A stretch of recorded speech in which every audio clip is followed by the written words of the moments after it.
In this particular patient, we have evidence from the CT that there's no evidence of disease progression. The patient has no contraindication to checkpoint inhibition. Yes, I would recommend durvalumab for 1 year in this particular patient based on the results of the Pacific trial. The results of the Pacific trial show a very robust impact on both progression-free survival as well as overall survival. And I think that that benefit in overall survival is the most important endpoint. And certainly there were no major issues with regard to the safety of using durvalumab in this setting from the Pacific trial that in a patient like this would make me worry about doing such a strategy in this patient.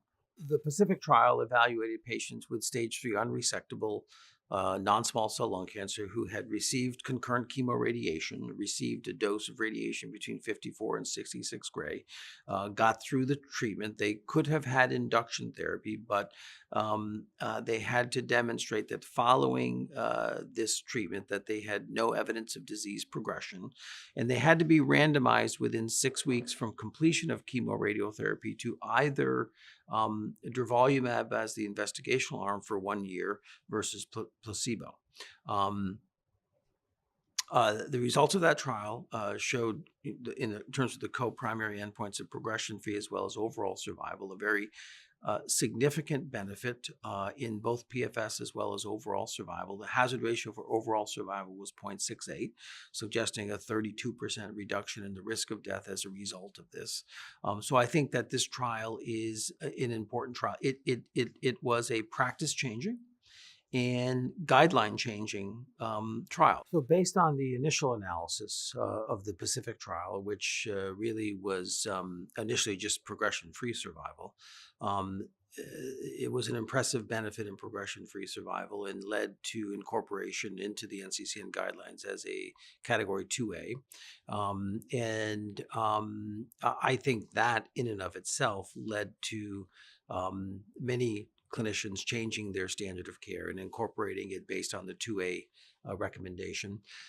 With the updated PFS as well as the overall survival advantage, where there was a significant hazard ratio of 0.68 and an impressive difference in overall survival, the NCCN updated its recommendation to a Category 1, which means that there was general consensus that this was a new standard of care. And I agree with that. In fact, I probably would have, if I were on the NCCN, I probably would have voted with the initial PFS to give it a Category 1, but I wasn't involved in those discussions. However, I think given the overall survival benefit that we saw, that the Category 1 recommendation is appropriate based on that Pacific data. The significance of the Pacific trial, and the reason I think I believe that it is truly practice changing, is when you look back at the history of stage 3 disease. When I started in this business, the standard of care in stage 3 disease was radiation alone. In the mid 1980s to early 1990s, we began to add chemotherapy to radiation. And whether you gave chemotherapy before as induction or gave it as concurrent therapy, it was better than radiation alone.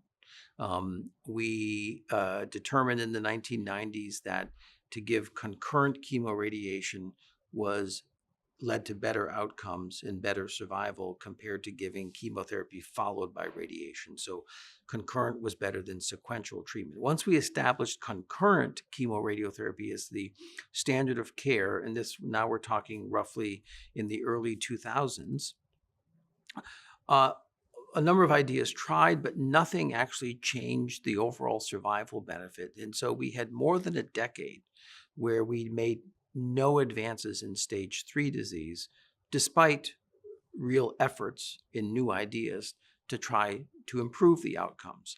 And so I think that after that drought of more than a decade, when you have the results that we saw in the Pacific trial on both PFS and OS, with, in my opinion, with relatively little toxicity or no new toxicity, that this was truly practice changing and was embraced by the lung cancer thought leader community. That message needs to get out to all community oncologists, because this is an opportunity to offer a patient a much higher chance of being cured by the addition of immunotherapy following well done concurrent chemoradiotherapy in those patients that are eligible for immunotherapy. So I think it really is truly practice changing. There are very few trials that you can say really impact the standard of care. I think this is much more impactful than many things that we've seen over the past decade or so.